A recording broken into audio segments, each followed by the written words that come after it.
Es un búnker, o sea, sellado para no impedir el paso. Tiene mucho que ver con la cuestión de la costumbre. Si tú atacas en determinado momento, tendrías que estar, digamos, como abierto a que puedas ser atacado, ¿no? Puedas ser atacado. Esa es una cuestión, complicada. Le doy la palabra y después les cuento otro caso que es famoso en Latinoamérica de invasiones de embajadas, ¿no? Pero este es un poco diferente. Señor Hernández, diga. Doctor, justamente hablando sobre el tema de de las invasiones y de lo ocurrido en Quito por parte del gobierno ecuatoriano en contra de la embajada de los Estados Unidos mexicanos, eh, y analizando un poco el tema con las acciones, pues, y la conducta que tuvo el gobierno, bueno, Londres, en este caso, para con la embajada de Ecuador allá. Podría, sobre la base del derecho consuetudinario, sobre la costumbre, haber tenido el gobierno londinense una razonabilidad profunda basada sobre el derecho consuetudinario para evitar de que en futuros momentos o tiempos se pueda invadir la embajada de ellos por algún motivo en otro país. Bajo esa lógica, entonces entenderíamos que la diplomacia ecuatoriana en estos precisos momentos, estaría probablemente amenazada si el gobierno peruano toma la decisión de invadir la embajada de Ecuador en Lima para sacarla a Dina Boluarte. Entonces, allí se estaría pues cumpliendo lo que usted acaba de decir, ¿no? El haber pensado en no invadir para que no le invadan. Sin embargo, el Ecuador ahorita está potencialmente amenazado de que eso pueda ocurrir en cualquier momento, y si eso llega a ocurrir, ¿con qué tipo de moral o qué tipo de argumentos podría ante la OEA justificar el de que no se le viole su embajada en Lima a Ecuador, ¿no? ¿Cómo Eh, son las cosas, no? sí, o sea, es una, es como un juego de billar el tema de la diplomacia. Tiene esto, ¿no? O sea, tiene circunstancias que pueden ser adversas. Por eso es importantísimo quienes dirigen la política internacional y que las decisiones que se toman sean correctas. Me leyó prácticamente digamos, me leyó la mente. No sería, si ocurriese eso, no sería la primera vez que el gobierno peruano interviene en una embajada. Eh, lo hizo en 1996, bajo otras circunstancias, pero ojo, ¿no? Esto tiene que ver con los precedentes, que es parte del derecho internacional público. En 1996, un grupo autodenominado como Tupac Amaru, un grupo revolucionario denominado como Tupac Amaru, que es un grupo, vamos a decir, terrorista fuera de la ley, eh, entró a la fuerza a eh, me parece que era una ceremonia, un banquete que estaba ofreciendo el gobierno japonés a través de su embajada para un grupo de personas invitadas, no solo peruanos, sino de otros países, y estaba claro con las autoridades de la embajada japonesa. Eh, Fue un secuestro en realidad, fue un secuestro masivo, donde quedaron 72 rehenes en la embajada. Fue un secuestro conocido en toda Latinoamérica. Hubo digamos, varios días, ¿no? Hubieron varios días, ¿no es cierto? Que estuvieron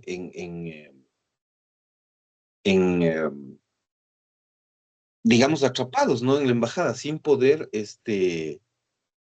salir. Eh, Hubo un proceso de negociación que duró varios días, trataron de sacarles de alguna manera, trataron de liberarles, ¿no es cierto? Pero no se logró, ¿no? No se logró, fue una cosa eh, súper sui generis, ¿no? Y entonces de ahí surgió la idea del gobierno peruano de intervenir la embajada, ¿no? Intervenir la embajada japonesa, que es algo que no se debe hacer usualmente. Claro, Japón autorizó la intervención. No es que entraron a la fuerza, entraron con la anuencia del gobierno japonés, porque había gente adentro de ellos también. Entonces, cuando el gobierno japonés, fíjate que se demoraron algunos días, me parece que eh, una decisión que no es que la tomaron en 15 minutos, los japoneses tomaron probablemente 6 días o algo por el estilo en dar la luz verde para eso. Y el gobierno peruano, cuando tuvo ya la anuencia de los japoneses, pues ingresó. Habían 14 miembros del grupo Tupac Amaru que murieron en esa intervención, se murieron todos. Me parece que eran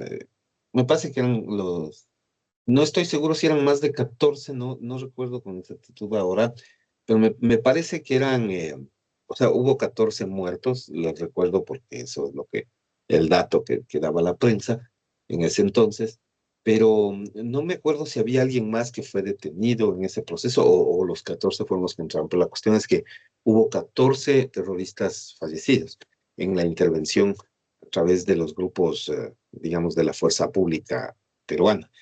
Es interesante porque finalmente es una irrupción violenta a una embajada y que para nosotros termina siendo una cuestión eh, como a veces se suele decir en el lenguaje coloquial, a veces hay ciertos karmas que nos pesan.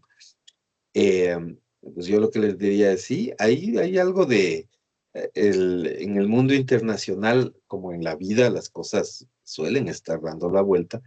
Y claro, nosotros ahora, los internacionalistas, que bueno, yo les conozco a bastantes de esos, algunos han sido profesores míos incluso, eh, yo les veo a veces en Twitter las cosas que están escribiendo y claro, me parece bastante interesante que la vida dé una vuelta eh, de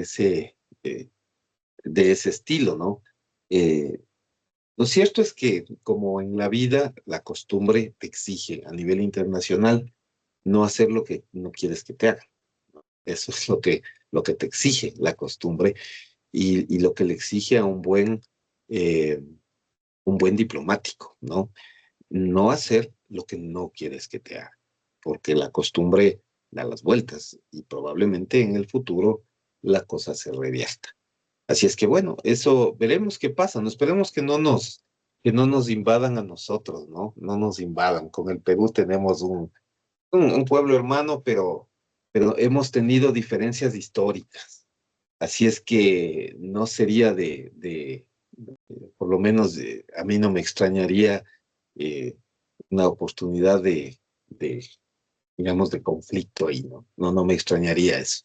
Ellos finalmente no quedaron conformes y nosotros tampoco con la solución del año 2000, esa solución limítrofe, digamos que no todo el pueblo peruano quedó muy conforme con eso y nosotros tampoco, desde acá. Así es que esos pequeños resentimientos históricos y esperemos que no pase nada. Yo realmente que espero que no pase nada.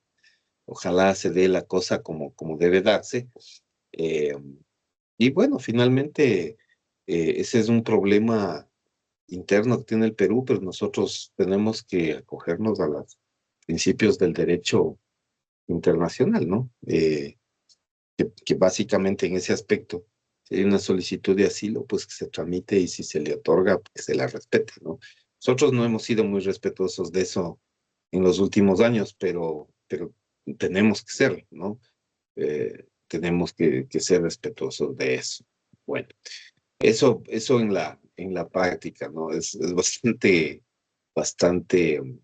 Doctor, pero ahí en ese caso de lo del Perú, yo creo que el que invadan o no invadan la embajada depende mucho, creo, la línea política de izquierda, derecha, que tenga el gobierno que asuma el poder en el Estado peruano, en el Estado.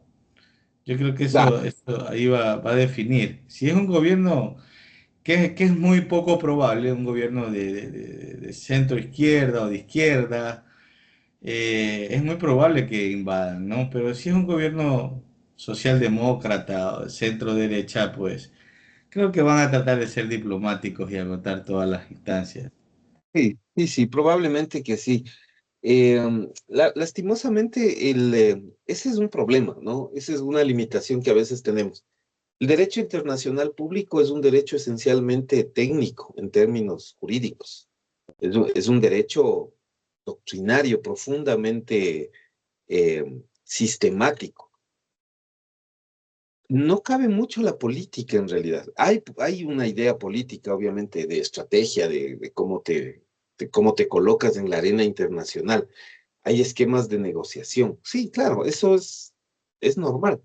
Pero digamos, es una rama del derecho, como todas, probablemente, es una disciplina que tiene estructuras, eh, digamos, doctrinarias, filosóficas, teóricas, claras.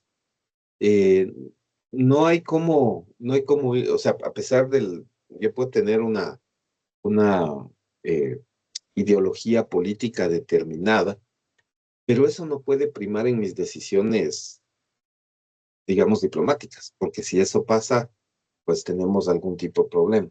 Claro, eso es posible que se dé, ¿no? Pero uno nunca sabe. En temas de política como tal, uno no hay cómo atreverse a dar un pronóstico.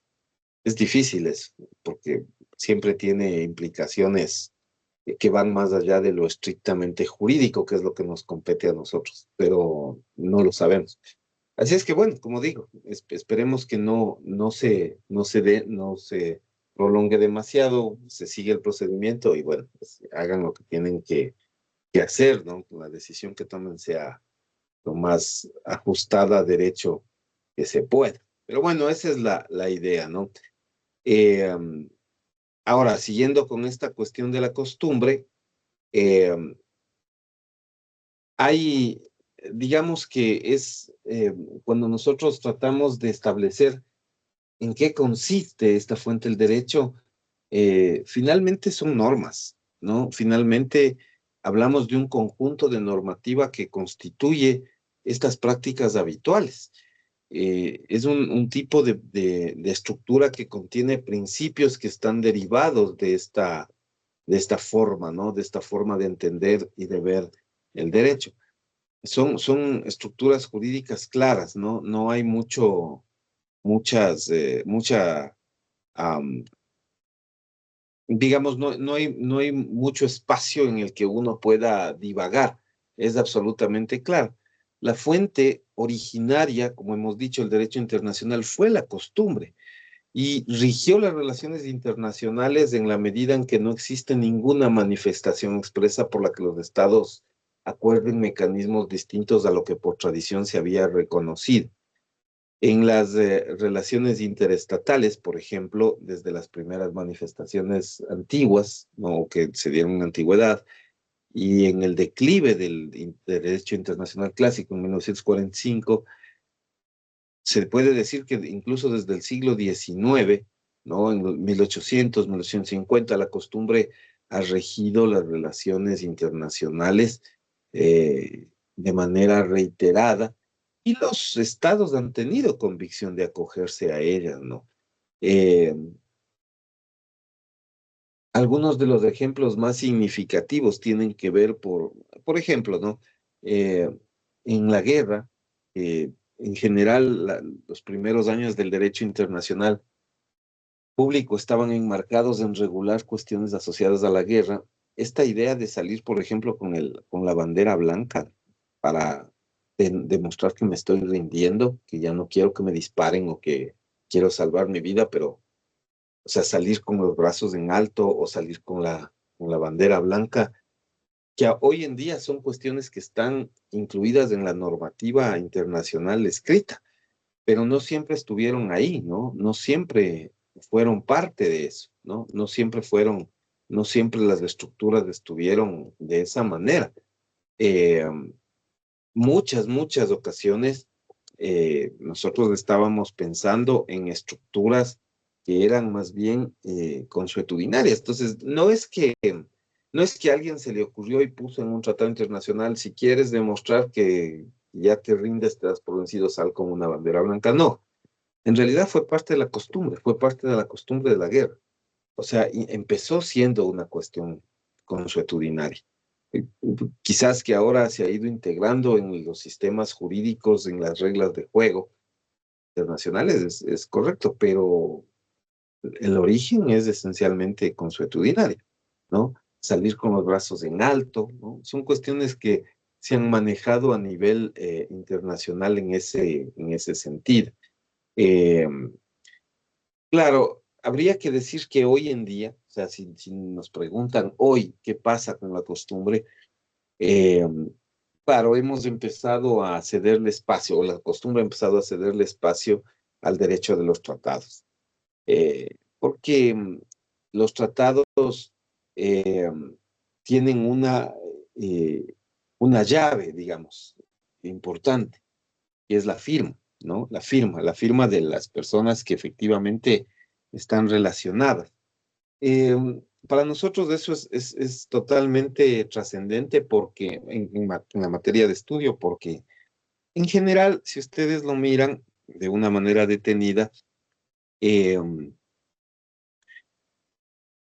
en el derecho, eh, en 1945, cuando ya ha terminado la guerra, cuando ya han terminado las dos guerras mundiales, de alguna manera estaba involucrada la palabra de los países. O sea, en la Liga de las Naciones y en las reuniones de la Liga de las Naciones después de 1914, cuando se da la Primera Guerra Mundial, los países juran y rejuran y sus representantes ratifican su compromiso de no hacer más guerras. O sea, los mismos alemanes.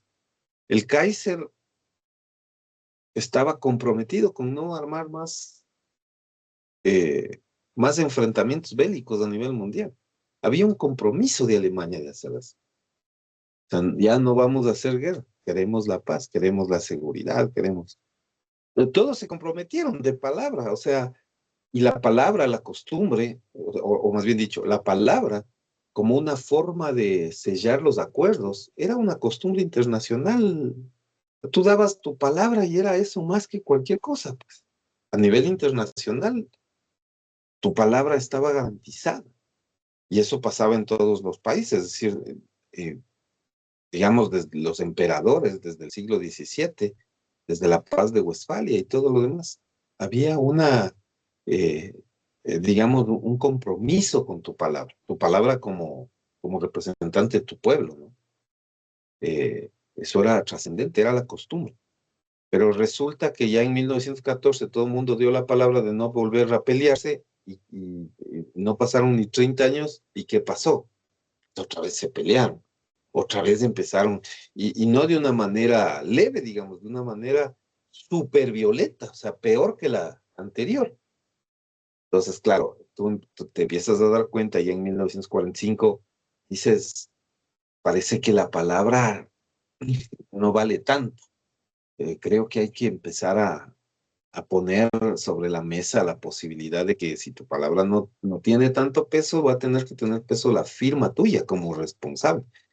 Eso es lo que origina que a partir de 1945 empiece a haber un ligero declive y luego se hace un poco más pronunciado, un declive de la costumbre como la fuente principal del derecho. Eso ha ido desapareciendo en el tiempo y ha dado paso a la entrada en vigencia del derecho de los tratados como la fuente primigenia del derecho internacional. Hoy en día, nosotros estudiamos derecho internacional público, pero en la práctica estudiamos derecho de los tratados, porque esa es la columna vertebral hoy en día.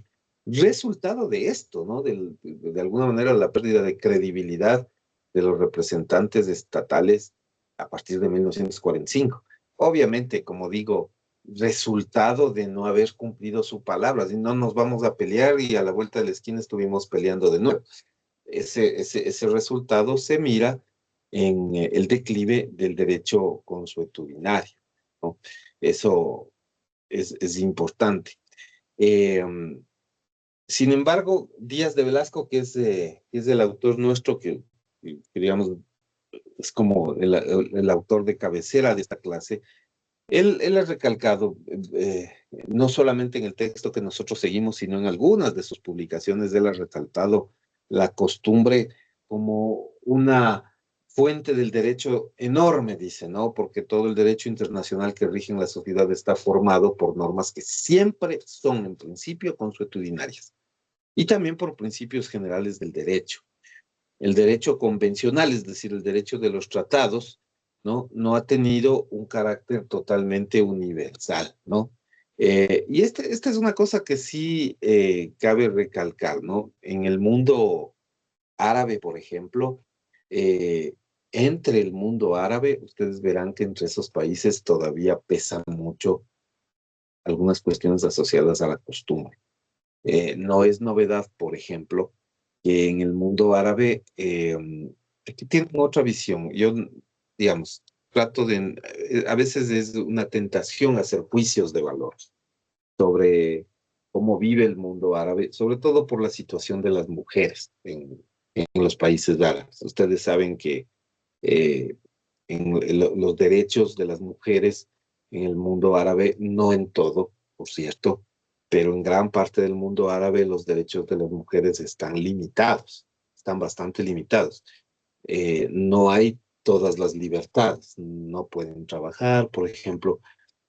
Tienen, bueno, esta, esta representación que es súper poderosa, la representación de la burka, ¿no? De este cubrirse, ¿no? La burka como este velo, ¿no? Estas, digamos, estas tradiciones que se mantienen en el mundo árabe de cubrirse el cuerpo, las mujeres tienen que cubrirse, tienen que estar completamente cubiertas, eh, cosas que en la vida diaria se producen, como no puedes caminar junto al hombre, peor, delante, tienes que siempre caminar atrás, el tema de las libertades, de lo que tú puedes expresar o no puedes expresar, eh, de la propiedad, porque no puedes tener propiedad, siempre tus cosas tienen que estar manejadas por un hombre, sea tu padre o tu marido. Eso digamos, son cosas que para nosotros resultan muy complicadas primero de aceptar, quizás, ¿no? Luego de entender también, porque en el mundo occidental nosotros hemos ido ganando terreno en cuanto al rol de las mujeres en la sociedad. Entonces, claro, acá nosotros tenemos otras costumbres eh, que no empatan con el mundo árabe. Entonces, yo diría que no quiero decir que es algo normal, porque por ahí eso se puede malentender, pero sí es algo común ver que en el mundo occidental ciertos convenios internacionales, incluso el convenio que tenemos del año 79 sobre los derechos de las mujeres, sobre la eliminación de toda forma de discriminación contra las mujeres, no se ha suscrito. O sea, ninguno de estos países que tienen esta visión pues no han suscrito estos convenios internacionales. Entonces, eso genera de alguna manera una idea de que entre ellos hay acuerdos de costumbre. O sea, de hecho, ellos tienen sanciones súper fuertes para las mujeres que infringen estas normas y que son perseguidas en esos países. Y ellos tienen acuerdos, muchos de ellos no escritos, o diría casi el 100% no escritos, que hacen que a esa persona le persigan en los diferentes países sin que haya necesariamente un acuerdo entre ellos. Entonces, para tomarle, regresarle y hacerle que cumpla la norma. Es bastante rígido en ese sentido, ¿no? El mundo árabe. Señor Delgado, dígame. Profe, sí, incluso yo hace poco vi una noticia en donde en una parte del Medio Oriente las mujeres ya se estaban como que quitando ese velo que usaban siempre. Sí, o sea, es que si uno mantiene un régimen de sometimiento durante muchos años, pues resulta que en algún momento tienes que cansarte y tienes que, digamos, rebelarte contra eso. Sí, tienes razón, porque eso es una cosa que se está peleando en el mundo árabe desde hace algún tiempo. Claro, es difícil, ¿no? Es una cuestión bastante complicada, eh, porque finalmente termina siendo, eh, termina siendo una, digamos, un problema de cómo mira esa sociedad las relaciones de hombres-mujeres. Y, y eso a veces es diferente. Nosotros acá tenemos una manera más particular de ver, pero el mundo árabe es diferente y para nosotros probablemente es más difícil entender. Señorita Ulloa, por favor.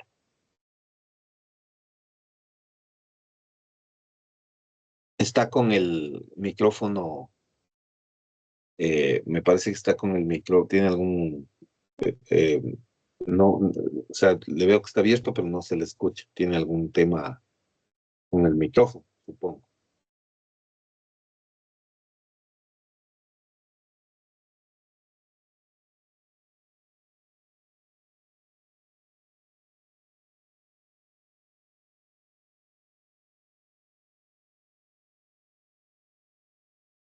Está silenciado.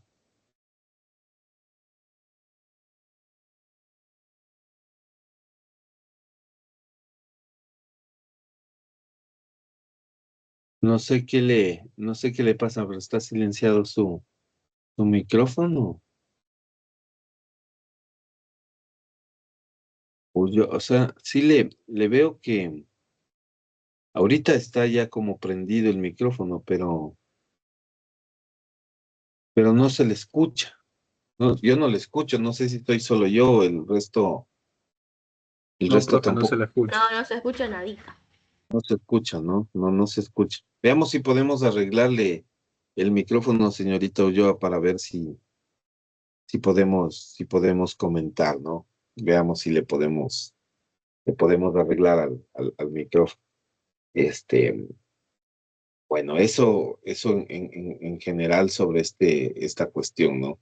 Entonces, claro, es trascendente esta idea, ¿no es cierto?, que nos plantean los autores, ¿no? Profesor Díaz de Blasco, sobre todo, eh, que tiene, no es el único, ¿no? Sorensen mismo, que es otro de los tratadistas importantes, nos ha dicho que hasta hoy ningún tratado internacional ha logrado la ratificación o adhesión del total de Estados miembros que componen la comunidad internacional. Es lo que yo les contaba justamente sobre el mundo árabe.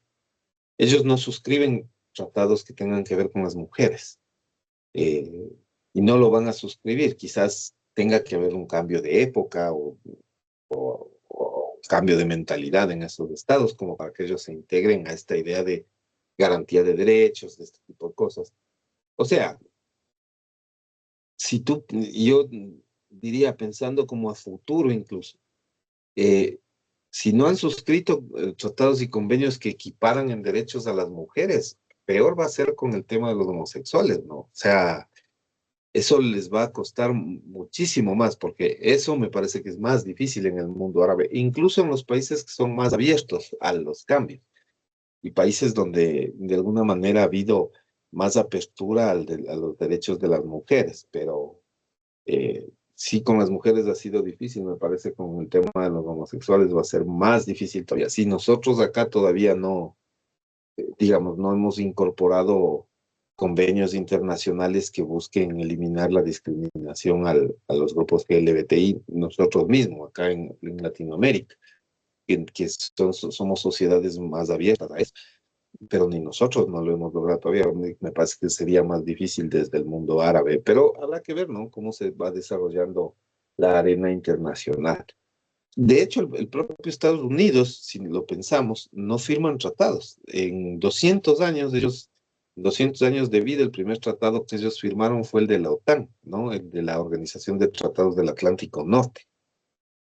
Ha sido por décadas el único tratado que suscribieron, Y de hecho la última reunión en París para, digamos, enmendar una parte del convenio, de la Convención Marco sobre el Cambio Climático, que se llama el Acuerdo de París del año 2015, en el que estuvo Obama presente, el expresidente Obama, personalmente. O sea, imagínate la importancia, ellos no le dan importancia a los convenios. Imagínate qué importante habrá sido para Obama el convenio del 2015, ¿no? El Acuerdo de París. Era una cosa absolutamente importante en eso, ¿ven? Él fue personalmente a firmar. O sea, esto da cuenta de que era algo súper trascendente la cuestión climática. Pero llegó el amigo que está ahora y entonces él le volvió a sacar a Estados Unidos de ahí, ¿no? Digamos, lo que había suscrito Obama, el presidente Trump les sacó de ahí, ¿no? Les volvió a sacar. Entonces es complicado. La costumbre, en cambio, tiene esa trascendencia más global en esto. Y Díaz de Velázquez y Sorensen sí lo identifican. Los tratados no han logrado el nivel de universalidad que en algún momento sí alcanzó el derecho consuetudinario. Quizás ahora va cediendo, ¿no? Pero, digamos, en sus mejores épocas, el derecho consuetudinario fue universal, fue global, fue en ese sentido más grande que lo que ha sido el derecho a los tratados desde el 45. Señor Hernández, por favor.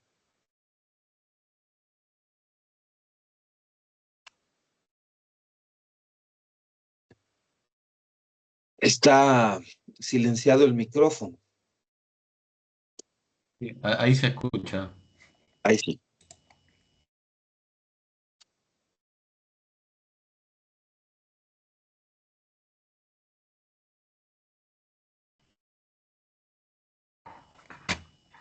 Hola, hola. Hola, ahí se escucha. Ahí se escucha. Sí. Ahí se escucha. Doctor, en política internacional se entiende un poco, porque yo sigo mucho este tema de la relación Estados Unidos-Cuba y el bloqueo y todo este tema, ¿no? Entonces, he estado revisando sobre el tema del establishment norteamericano. Entendería yo que el establishment, pues, sería como que un conjunto de prácticamente de pensamientos y acciones, de enfoques, de decisiones que toman ciertos grupos que están dominando dentro del Estado o de los gobiernos para mantener una línea permanente de acciones, ¿sí? Que beneficien los intereses en este caso, de Estados Unidos. Eh, pero hay límites de los cuales entendería los presidentes, independientemente de que sean demócratas o republicanos, hay límites a los que pueden llegar, pero mantienen esa misma línea. Pues, por ejemplo, el caso de un presidente con otro, luego de la Revolución Cubana, han mantenido el bloqueo indistintamente de tener un pensamiento más abierto a la democracia o no.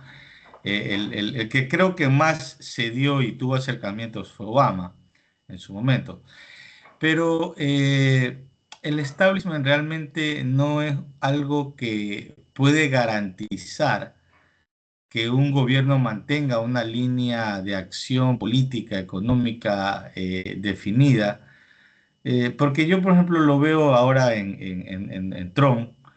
Trump se ha salido de todos los formatos y él prácticamente toma decisiones, creo que fuera o dentro del establishment norteamericano y punto, e impone sus agendas. Entonces, eso no sé si sería grave, viéndolo desde el punto de vista de política internacional, que impulsa a cada país para adoptar medidas que sean beneficiosas a sus intereses en la arena internacional. ¿Hasta qué punto eso se cumple o no y hasta qué punto es riesgoso o no? Y si esto también es punto del análisis de la política internacional. Esa es la pregunta, doctor. Claro, hay que empezar por el final. Por supuesto que sí, es parte del análisis. Eso sí, o sea, no hay cómo irse. En realidad, el nivel de trascendencia de las decisiones que toma Estados Unidos tienen importancia en función de su importancia como actor global. Digamos, o sea, nosotros no, si nosotros ponemos los pies en la tierra sobre el rol que nuestros países, como, o sea, como latinoamericanos, el rol por separado, cumplen el Ecuador, o Colombia, o el Perú, o Argentina, o los sudamericanos, o México incluso, nuestro rol puede ser bastante más débil. O sea, poniendo los pies sobre la tierra y viéndolo como un observador,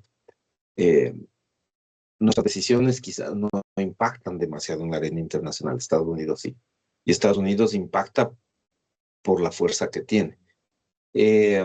Ha sido significativo en el campo del derecho a los tratados, la influencia americana en el sentido de no firmar ningún tratado. Porque eso nos lleva a un momento, en algún momento, a enfrentar cierto peligro en relación a la estabilidad del sistema internacional. Hay un ejemplo que a mí me parece justo para argumentar su pregunta, que me parece súper importante, y que tiene que ver con la suscripción de este convenio, que decía esta convención marco del cambio climático, que fue originalmente suscrita en el marco de la Conferencia Internacional de Derecho y de Medio Ambiente y Desarrollo, celebrada en 1992 en Río de Janeiro. El 90% de los países han firmado eso, porque todos tenemos recelo de lo que puede pasar a nivel mundial respecto del cambio climático. O sea, todos de alguna manera estamos asustados. Asustados porque hay una modificación climática que es evidente. Más allá de que hay gente que por ahí no cree, he visto políticos y algunos científicos incluso que dicen que no pasa nada con el cambio climático, pero la verdad es que la evidencia es otra, ¿no? O sea, la evidencia palpable es que hay un deshielo en el círculo polar ártico y en el círculo polar antártico que está documentado, está filmado, o sea, no hay cómo negar eso, es tan evidente. El tema del deshielo polar por el incremento de calor de la temperatura de la Tierra, que no hay cómo negar esto. Entonces, en esa medida es significativo que Estados Unidos y su política, usted ha dicho de una manera, me parece que a mí adecuada, más allá digamos, del partido político que esté en el gobierno, la política de Estados Unidos siempre ha sido aislacionista. O sea, si usted toma la Constitución de Estados Unidos, entre sus principios generales, ellos colocaron eso, o sea, somos aislacionistas. Nosotros, digamos así como coloquialmente diríamos, nosotros no nos juntamos con nadie. Nosotros no nos metemos con nadie absolutamente. Nosotros somos aislacionistas y por lo tanto, esa es la estructura de pensamiento de Estados Unidos. No se asocian con ellos, son Estados Unidos y punto. O sea, el resto no importa. Ellos buscan, obviamente, sus intereses, buscan su beneficio. Está bien, porque ellos tienen esa estructura. Está en su constitución, de hecho. Entonces, por eso les decía, en 200 años ellos no firmaron nunca nada, porque son aislacionistas, no son cooperativistas. No necesitan ser con 300 millones de personas. ¿Para qué necesitas cooperar con nadie? No necesitas a nadie para generar tu energía, no necesitas a nadie para vender tus productos. Te vendes entre tú mismo. Y eso evidentemente genera riqueza y genera ingresos y genera una calidad de vida. No podrá cuestionar la calidad de vida interna de Estados Unidos, pero eso como eje a nivel internacional sí que tiene impacto. ¿Por qué? Porque Estados Unidos junto a China son los dos más grandes contaminadores del mundo. En términos de contaminación, son los que más aportan al cambio climático. O sea, el gran consumo de combustibles fósiles que tiene Estados Unidos, China, juntos representan prácticamente el 70% de la emisión contaminante al ambiente de todo el planeta. 70%. Entonces, si tú tienes un país que probablemente aporta el 35% aproximadamente, porque los dos países aportan más o menos en los mismos términos. Lo que pasa es que la diferencia es abismal, porque Estados Unidos tiene 300 millones de habitantes y los chinos tienen 1.500.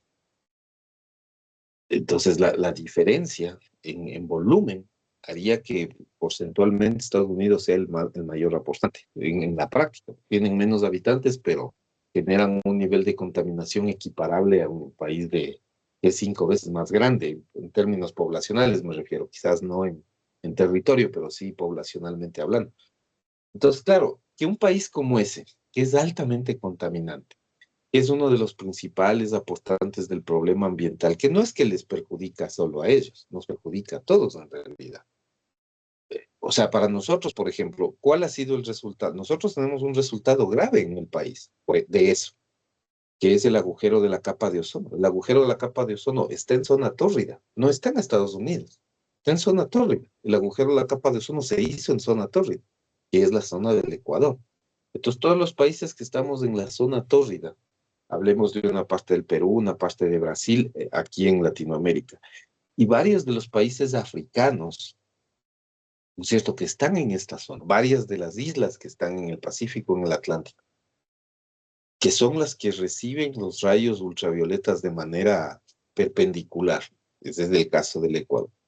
Nosotros somos realmente los más afectados por eso. Y si no, miremos las estadísticas. A mí me gusta mucho ver las estadísticas a nivel nacional nomás. Nosotros hemos crecido casi 15% en la tasa de cáncer a la piel desde 1980. 15% es bastantísimo. O sea, es una tasa elevadísima. Eso significa que por cada 100 habitantes, si tú no tenías cáncer a la piel, desde 1980 hasta acá, que estás hablando de 45 años, básicamente, en esos 45 años, por cada 100 habitantes, en vez de no tener ningún tema de cáncer a la piel, ahora tienes 15 por cada 100. Eso es bastante.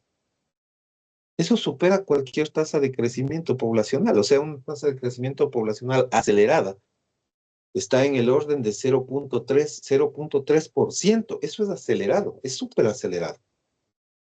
0.3% anual. Nosotros hemos crecido, sí, imagínate, 15 puntos. Entonces, yo es una cosa que siempre recomiendo, que es el INAMI el INAMI, que es la entidad nuestra que se dedica a hacer los pronósticos del tiempo, cuando el INAMI te pone en las redes sociales, no sé, ustedes creo que escuchan más TikTok, son más de TikTok y de Instagram, creo, ¿no? Pero bueno, ellos tienen página ahí también, entonces uno siempre debería estar atento de eso, porque para nosotros es súper importante. Nosotros tenemos emergencias climáticas, emergencias de exposición a radiación ultravioleta hace 10 años. Hay unos días en los cuales, digamos, como para que me entiendan, la Tierra está haciendo rotación, ¿no? Entonces, como hace rotación, la atmósfera está, digamos, girando también alrededor, ¿no? Entonces, hay ciertos días en que justo la colocación del planeta se pone, el país, el Ecuador, se pone justo en el agujero de la capa de ozono. La capa de ozono tiene como característica natural filtrar esa radiación ultravioleta. Se filtra. Y entonces, claro, lo que pasa es el calor y lo que pasa es la luz, pero no pasa la radiación ultravioleta, que también viene con el sol. Pero hay días en los que, como digo, el Ecuador, por el proceso natural de rotación, se pone justo debajo de la capa, del agujero, la capa de ozono. Y los rayos ultravioletas pasan directo. Entonces, si tú te expones a eso continuadamente, es bastante probable, no digo que sea que obligatoriamente va a pasar, pero es bastante probable que desarrolles en el mediano o largo plazo cáncer a la piel. Y nuestras estadísticas lo dicen así, hemos crecido en cáncer a la piel. Hay gente que se está muriendo por eso.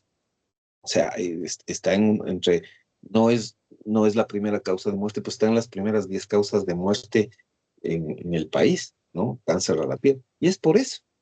Entonces, yo siempre digo, cuando el INAMI que suele mandar estas alertas y dice, hoy hay una emergencia de rayos UV, uno tiene que, aunque haga mucho calor, en Esmeraldas es bastante caluroso, uno tiene que ponerse un saco o llenarse de bloqueador, gorra, ¿no? ¿Por qué? Porque no puedes exponerte. Si te expones, vas a tener en el largo o mediano plazo una afección de salud importante, grave. Para nosotros eso es fundamental. Yo suelo estar, como yo le sigo a Dinami en Instagram y Facebook, o sea, yo le tengo ahí como, le tengo puesto como para que me salga esa alerta, para, o sea, como estar, generalmente no me dejo dar del sol, porque, o sea, trato de que no me queme, ni en Esmeraldas no me dejaba dar el sol, aunque ahí es bastante más, probablemente más es más, más placentero recibir luz solar en Esmeraldas por el mismo ambiente, ¿no? Es más, se respira mejor aire y tal. Acá en Quito, como es la altura, el sol es como más, es más hiriente, digamos, en ese aspecto. Pero no, ni en Esmeraldas no me dejaba dar de la luz solar porque tiene esa luz ultravioleta, que es generadora de cáncer en el medio y largo plazo.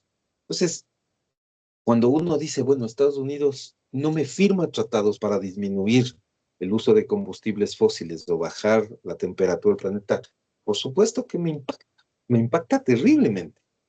Me impacta esa decisión de ellos, que ellos pueden tener sus razones, pero eso es impactante para el resto de los países, que no somos culpables, porque ya entenderán ustedes que la generación de contaminación que aporta al cambio climático del Ecuador es ínfima. Es absolutamente ínfimo. Es un pelo de todo el, digamos, de todo el aporte. No, o sea, frente a lo que significa la responsabilidad internacional de todos los demás, esto resulta realmente muy poquito. Entonces sí hay que tener como en cuenta eso, porque no es solamente, yo siempre trato de plantearlo en términos generales, no es una cuestión que solamente les afecta a ellos, sí que en realidad puede ser una afectación para todos. Entonces, claro, en resumidas cuentas, una decisión de ellos, eh, que es no acogerse a lo que dice un tratado internacional de intentar disminuir el uso de combustibles fósiles para bajar la temperatura de la Tierra, de un país como ese en particular, que es muy contaminante, sí nos impacta. No hay nada que hacer, sí nos impacta y nos perjudica a todos, en realidad. Así es que eso es, señor Hernández. No sé si esta argumentación le contesta su inquietud. Claro, claro, doctor, claro que sí. Bueno, ok, entonces, bueno, continuando con el tema de esta, eh, eh, de esta afirmación, habría que decir que en el caso digamos, hay algunos casos que me gustaría mencionar sobre algunos ejemplos sobre la incidencia de la costumbre hoy en día, porque hemos dicho que ha perdido impacto, ¿no? Sí es cierto que ha perdido un poco de impacto, pero todavía siguen existiendo algunos ejemplos de la vigencia de la costumbre como fuente del derecho internacional hoy en día. Uno de esos ejemplos es el reconocimiento de los estados, ¿no? El reconocimiento de los estados. Ese es un ejemplo práctico de hoy en día y de mucha trascendencia, de mucha importancia, ¿no?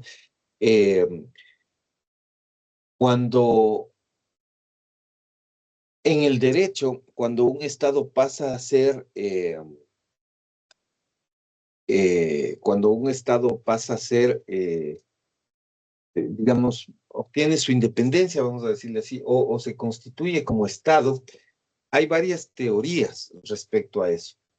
Y una de las teorías más trascendentes ha estado relacionada con el tema del reconocimiento de los otros países, o sea, cómo los estados te reconocen.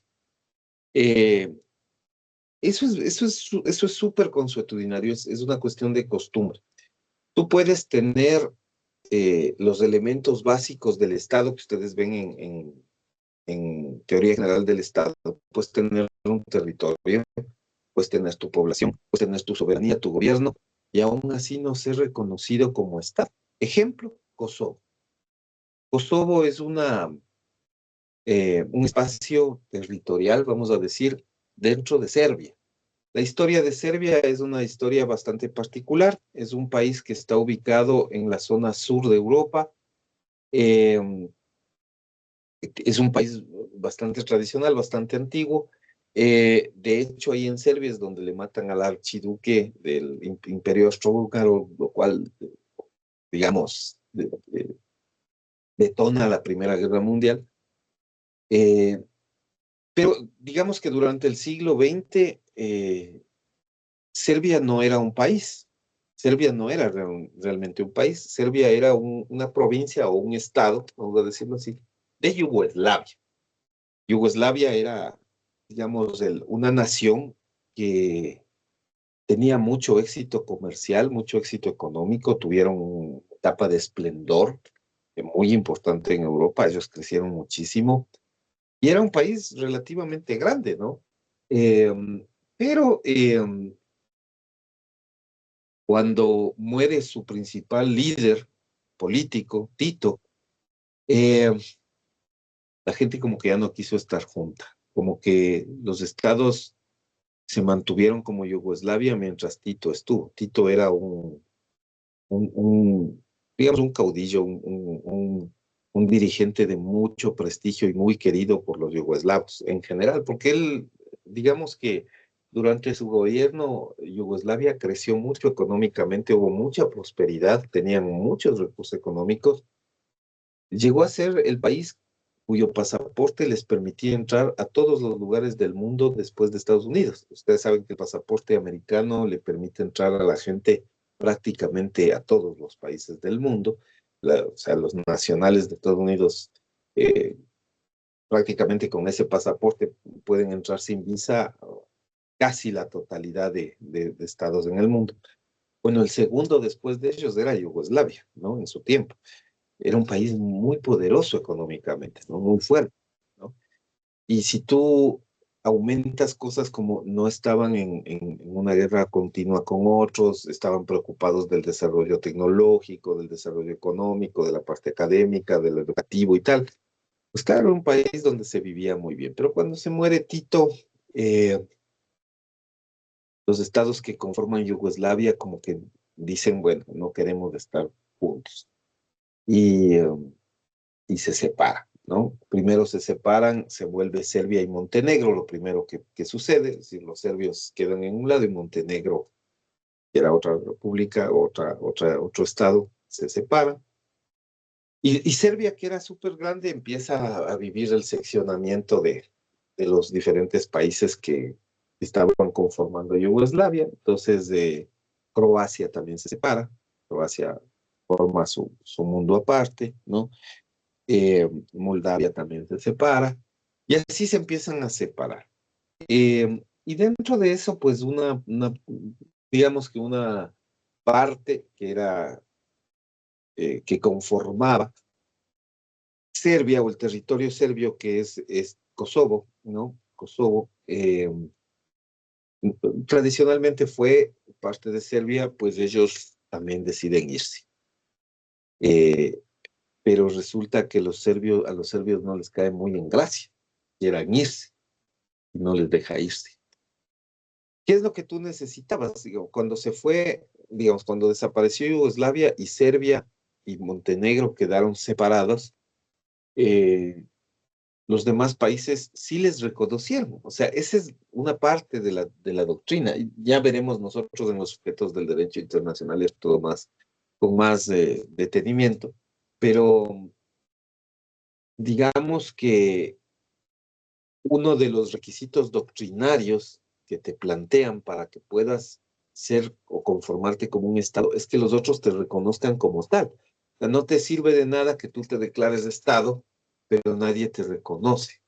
Si no te reconocen, tú no puedes hacer negocios, no puedes exportar tus cosas, no puedes, digamos, mantener relaciones internacionales de diferentes clases, de índole comercial, de índole de seguridad, no puedes mantener ese tipo de relaciones porque no te reconocen. Entonces, ese es un punto bastante importante. La normativa internacional no te dice nada acerca del reconocimiento. El reconocimiento es algo completamente consuetudinario, completamente de costumbre. O sea, te van reconociendo, ¿no? Los países te reconocen como tal y pueden hacer negocios contigo y todo lo demás. Eh, y claro, a Serbia le reconocieron, a Montenegro le reconocieron, a Moldavia le reconocieron, a Croacia le reconocieron, y a Kosovo no le reconocen. Ellos están 30 años en eso y no les reconocen. Entonces es un espacio territorial que vive atado de manos, digamos, porque nadie les reconoce, ni siquiera los vecinos. Entonces siempre están, o sea, ellos mantienen un conflicto permanente con Serbia porque no están del todo reconocidos. Se han declarado, tienen presidente, se escoge, se elige y tal, pero finalmente no pueden formar parte de tratados internacionales, no pueden funcionar de manera adecuada, entonces están ahí siempre como en el limbo.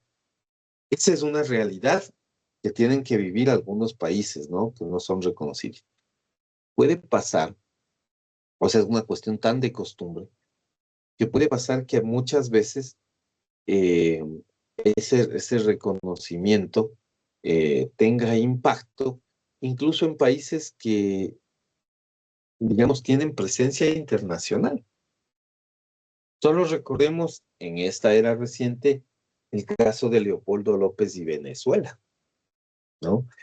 Eh, ustedes saben que, bueno, no sé si conocen, pero Leopoldo López es un líder de la oposición del gobierno chavista, digamos, que en su momento se declaró presidente de la República de Venezuela y fue reconocido por varios países, incluidos nosotros, por la Unión Europea y demás. Eh,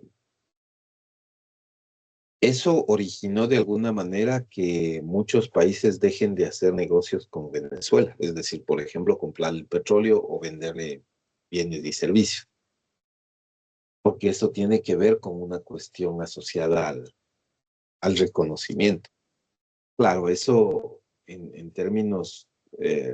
en términos económicos puede representarte una grave falla, pero eso tiene que ver con la costumbre, es una costumbre internacional. Eh, la última decisión del gobierno de Trump, de Donald Trump, fue comprarle petróleo precisamente el año pasado a Venezuela y como que la cosa volvió a ganar reconocimiento internacional, obviamente porque los Estados Unidos son un país soberanamente influyente, entonces eso tiene peso, ¿no? Y ahí volvió de alguna manera a haber un reconocimiento internacional. Pero eso sí ha pasado. Señor Velasco, dígame. Sí, profe, le iba a decir si otro ejemplo también podría ser Puerto Rico con Estados Unidos, ya que ellos no pueden firmar tratados internacionales, también tienen ciertas limitaciones, como que también no tenían, si mal no escuché, plena soberanía ni fiscal ni militar, entre otros ejemplos que lo limitan a Puerto Rico.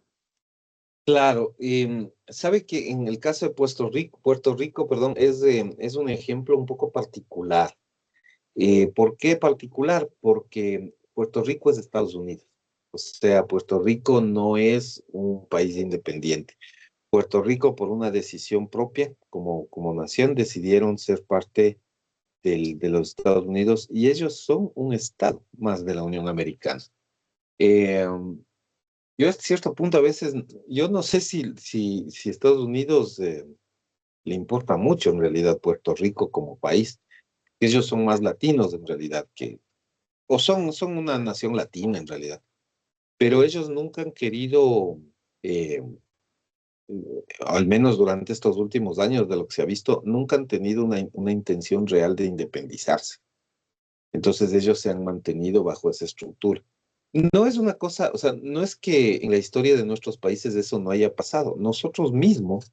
Eh, nosotros mismos teníamos el presidente García Moreno en 1875, antes de concluir su segundo mandato que le llevaría, él fue reelecto para un tercer periodo y justamente me parece que un día antes de iniciar su tercer periodo le mataron.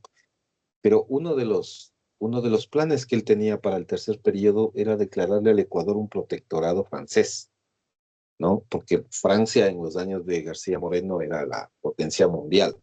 Eh, entonces, él tenía esa intención, o sea, que es más o menos eh, la misma lógica que tendría Puerto Rico para haberse anexado a la estructura político-jurídica de Estados Unidos. O sea, eso sí ha pasado y ha habido otros países en Latinoamérica que han tenido esa intención, digamos, de acogerse a ser parte de otro país que por alguna razón tiene pues mayores capacidades económicas, políticas, qué sé yo. Entonces, sí, yo le diría que ahí en ese caso ellos son en cambio el país que no quiere reconocimiento, más que, o sea, no lo buscan, digamos. Tal vez en el futuro, no sé, ellos busquen esa independencia, pero por ahora ellos me parece que no tienen ningún interés, ¿no? De, de formar parte. Yo creo que hay una declaración también del presidente Donald Trump respecto de anexar el territorio de Groenlandia, de comprar incluso el territorio de Groenlandia que pertenece a Dinamarca originalmente, integrarlo a Estados Unidos. Y claro, la respuesta del gobierno danés ha sido contundente, no contundente. O sea, y ellos tienen vamos a decirlo así, ellos tienen un reconocimiento internacional súper claro. Entonces, quizás ahí hay estos balances, ¿no? No sé si eso les responde su inquietud, señor Velasco. Sí, profe, sí, sí. Chévere. Antes de darle la palabra al señor Hernández, me parece que la señorita Bautista tenía la mano levantada. ¿Es así? Sí, No, profesor, sin querer interrumpirle su clase, era para ver si a las 9 nos puede dar un pequeño descanso. sí. Está previsto Gracias. siempre un receso, ¿no? Señor Hernández, por favor.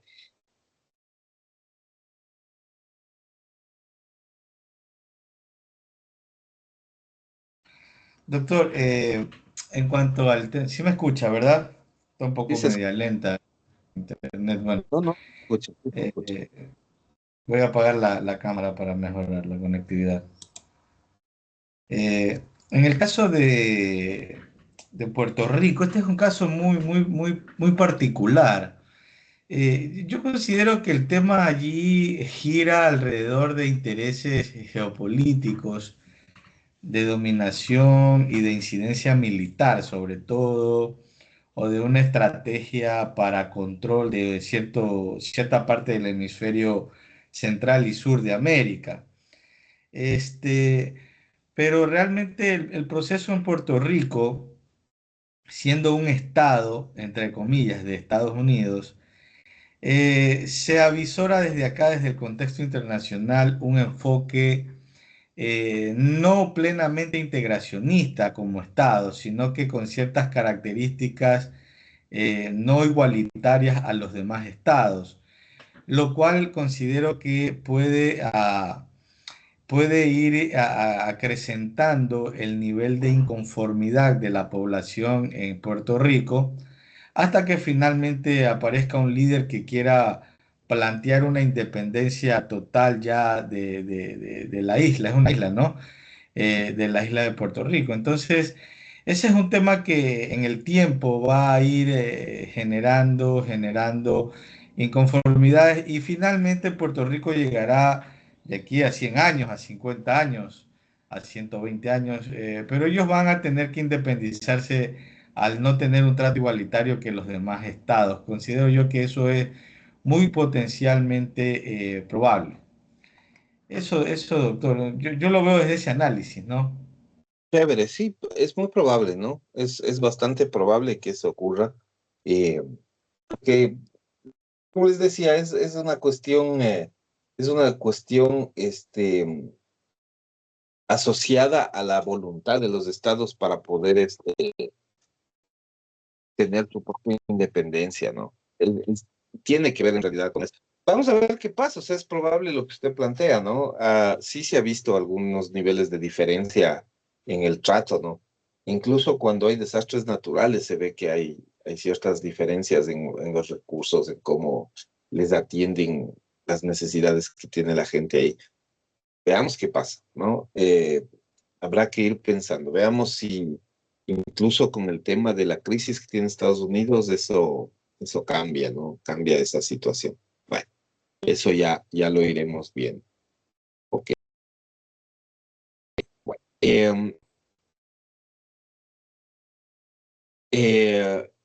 bueno, vamos a hacer un receso, de 15 minutos para que se vayan a tomar un café, hacer alguna cuestión que necesiten. Y nos vamos a encontrar entonces nosotros a las 9:15 para continuar con la segunda parte de esta clase. Suspendo la grabación temporalmente y bueno, ya nos vemos en 15 minutos.